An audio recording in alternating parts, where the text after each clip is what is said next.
It's the Bernstein car. But I remember when I was a kid, this was my dad's first company car when he was at HP. And we would make trips to Holland for New Year's. That was like a ritual. Every year we'd go to Holland. Why would you go to Holland? It's cheap. My parents didn't have much money.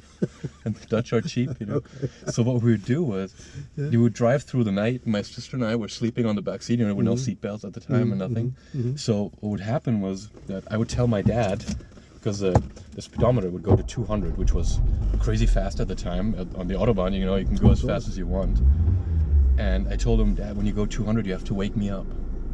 And then he would like, I go. And then I would see the needle at the very end, you know, and I'd be sitting here between him and I'd be like, Dad, we're going 200. Unbelievable. Crazy. And today, you know, well, we're thinking about electric cars and everything. And well, I'm still stuck somewhere on the 120. I mean, as a comfort zone. Yeah. I did go to 140, you know, and 50, but I consider this too fast. Yeah. You know, well, here you grow up like this, you know. Yeah, It's like I really don't enjoy going fast. There's something wrong with me. No, actually, you know what? Like, since we drive an electric car, it re-educates you to just cruise. You just go for distance. You want to maximize the battery. You don't go for speed anymore. But back then, I had a camera and I would take pictures of cars if they had a speedometer that would go to 250. And I was like, I found one that went to 250. Explain something about your risk-loving nature. So, I want to tell you, first of all, thank you very much for doing this with me. I know this is a bit crazy, so I really appreciate this. Pleasure. And from the level of planning, you can see that I was intimately involved with the schedule of the day. Yeah. I think you have no idea how much we have used and abused your teaching in what we do. Like, there are companies out there that will talk in terms of, yeah, but that's very moody of you, right? You should be a bit more Bernstein, if you know, at least Kleiber, or you know? That makes me very happy. Right? Yeah. It's such an accessible metaphor, and I always thought, for me, you know, my dad always dragged me to concert halls and tried to expose me to classical music and stuff, and I was like, oh my God, please don't. Just let me go see my rock concerts, right? And I think the nail in the coffin was in Geneva. He took me to what is it called? The Tritone music, three-tone music. What is that? Yeah. The 12-tone. 12-tone. Yeah. Oh my God. He gave my mom walked out in the pause, and she's like, Heinz, thank you. No, like the experience of the first hour is quite enough and painful enough. So, yes, but you know, we do associate music with entertainment, which could be very sophisticated entertainment, but it has to be pleasing at the end. And now those people come to you and say, you'll be also entertained, but you'll suffer a lot on the way. Entertainment will come from, you know, the process of actually having this rolled over and over in your head. Yeah. And yeah, it's a different kind of enjoyment. I mean, there's this jazz music where you just stamp your some of it is extremely good. But immediately your body reacts, and here it's the it's immediately inclusive, right? You want to be part of it. Yeah. I had like a bodily reaction to this 12-tone music, which was like, ugh, like this is off, you know? Yeah, you know, there's something about music. This is, I would ask, my students in an art school about new art, I mean, like new sculptures, paintings. They would accept everything, you know. Piece of shit, excuse my French, stuck to the wall would be very, very interesting for them. But if you try to do it acoustically, they would be offended, just like you. There's something about music that goes right into your body, and you cannot, you know, effectively close your ears, or otherwise why would you? Yeah. You know, you just have to get out of there, and that makes you, I guess, very literally, I mean, aggressive. It made me aggressive. Yeah. That's the word I was looking for. You know, where I'm like, it's a kind of invasion to your inner, you know, mind. And that was actually one of the first really impactful moments of musical education I had was in school. You know, you have always once a week you need to take a music class, even if the only thing you've ever been exposed to is an iPod. And I don't know what it's called in English. It's called Die Symphonie mit dem Paukenschlag. Haydn.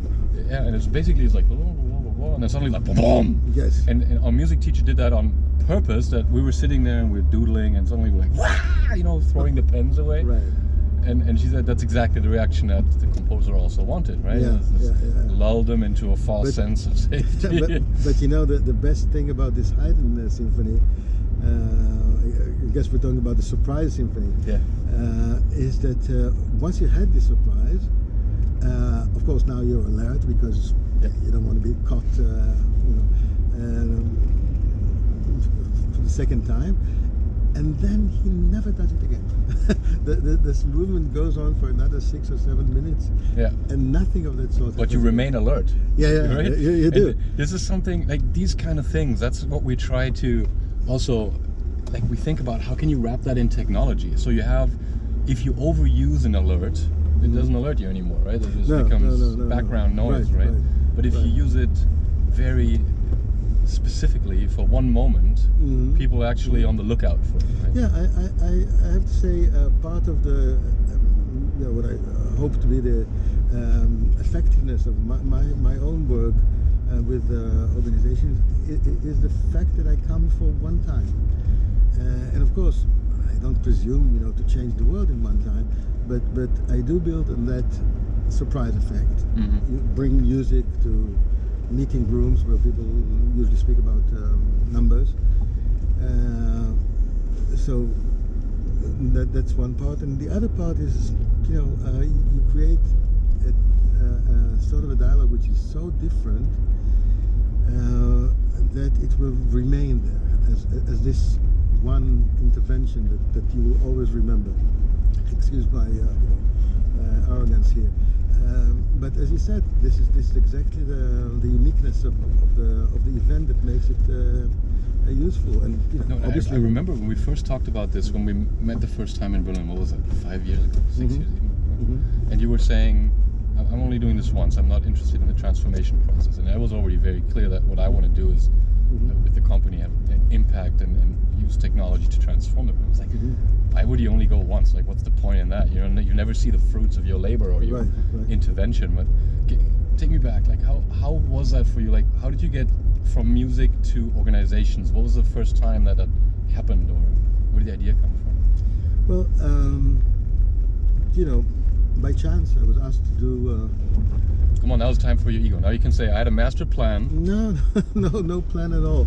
I was just a young conductor, and I was proposed this very high fee for the time to speak to some bank managers, and it came with a warning. The invitation came with a warning that I'm not interested in classical music. So why do it was a little bit of culture they wanted to give them, and so I realized that the only way to go I didn't realize it right away, but through my little process of preparing, I realized that first, already I hate them. It's a great start. They don't want to hear classical music, but you hate them. Yeah. Sounds like for that. Success. For driving the 500S Mercedes cars while I come on my bike. I hate myself for feeling superior to them because I'm an artist and I'm not busy with the materialistic side of life, and all that made me very negative, which is not a good way to start. And then I said, then maybe it's not a good. We have a dog there, and the dog is connected to a gentleman, and he doesn't want to cross. And that's it. He respects the hat. Did you see that? He has the hat, and he respected your hat. Can I, by the way, take it off? You can take it off. Oh, thank you. I like the German tradition, but we can put it in the back. So I realized that wasn't a good start. So I came to the idea that rather than telling them things, which I didn't, I couldn't see myself, as having anything important to say, but I knew that there were important things I could show them. not by talking about it, but simply to put something like a great conductor doing a great work of leadership in front of them. And then, since I love it, and I come with this passion and positive attitude towards not them, but what I show them, it might work, and it did. The great surprise was that they didn't need more than 2 minutes to be completely immersed in that metaphor. It seemed that, you know, even if you know nothing about music, you just look at this visual phenomenon. Somebody conducting an orchestra, using their whole body to convey something human, but also something that connects to the whole